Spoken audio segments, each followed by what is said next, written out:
오늘 우리가 함께 파헤쳐볼 이야기는요, 바로 한국전력망이 마주한 잘 보이지 않는 위기, 마비된 그리드에 대한 겁니다.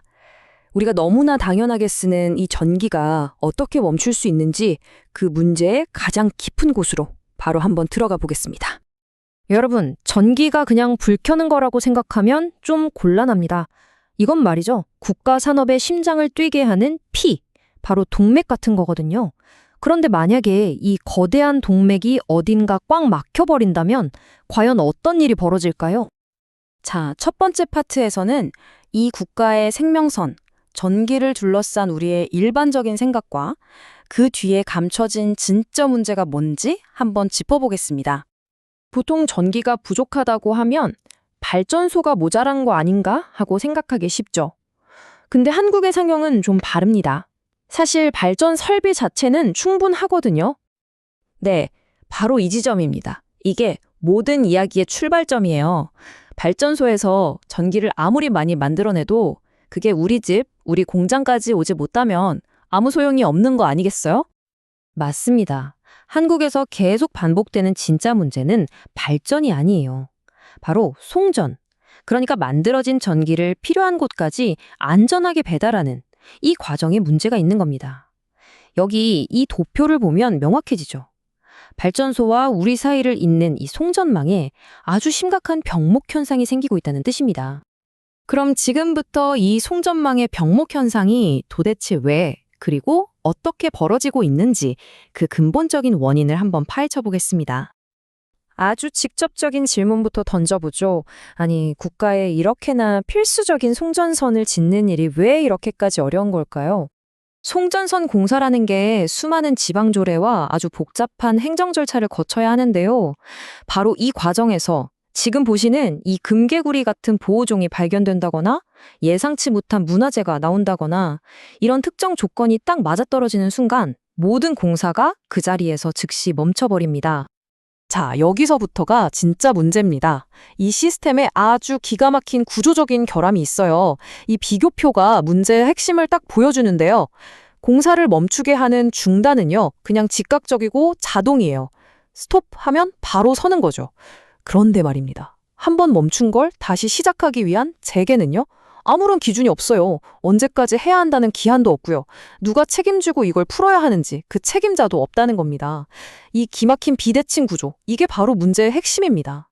바로 이 기묘한 비대칭 구조가 어떻게 영구적인 마비 상태, 그러니까 결정불능의 고리를 만들어내는지 지금부터 설명해 드릴게요. 이 문제의 본질은요, 누가 막 나서서 적극적으로 반대해서가 아니에요. 그냥 이대로 두면 관성에 의해서 프로젝트가 무기한 표류하도록 내버려두는 이 절차. 다시 말해서 아무 결정도 내리지 않는 게 기본값이 되어버린 시스템, 그 자체가 문제인 겁니다. 이 도식이 바로 그 상황을 아주 잘 보여주고 있죠. 명확한 결정 구조가 없으니까 누구도 책임지고 결정을 내리려고 하지 않아요. 대신에 또 다른 분석, 또 다른 검토를 요구하는 절차만 계속 반복하는 거죠. 그러면서 우리는 분석 마비라는 끝없는 악순환에 빠지게 되는 겁니다. 그래서 결론은 이겁니다. 이 시스템 안에서는요, 굳이 누가 목소리 높여 반대할 필요도 없고요. 어떤 어려운 결정을 내릴 필요도 없어요. 그냥 기존에 하던 절차를 반복하는 것만으로도 송전망 건설은 영원히 멈출 수 있게 되는 거죠. 자, 이제 이 송전망의 교착 상태가 국가의 에너지 미래라는 훨씬 더 큰 그림에 어떤 그림자를 들이오고 있는지 한번 살펴보겠습니다. 특히 요즘 많이 이야기하는 태양광이나 풍력 같은 재생에너지로의 전환, 이걸 성공시키려면요, 출력이 들쭉날쭉한 에너지를 안정적으로 받아줄 수 있는 훨씬 더 강력하고 유연한 송전망이 필수적이거든요.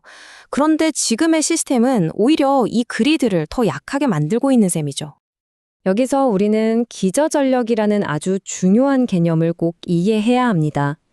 기저전력은 마치 건물의 기초와 같아요. 전력망 전체를 24시간 내내 굳건히 떠받치는, 절대 흔들려서는 안 되는 최소한의 전력을 의미합니다.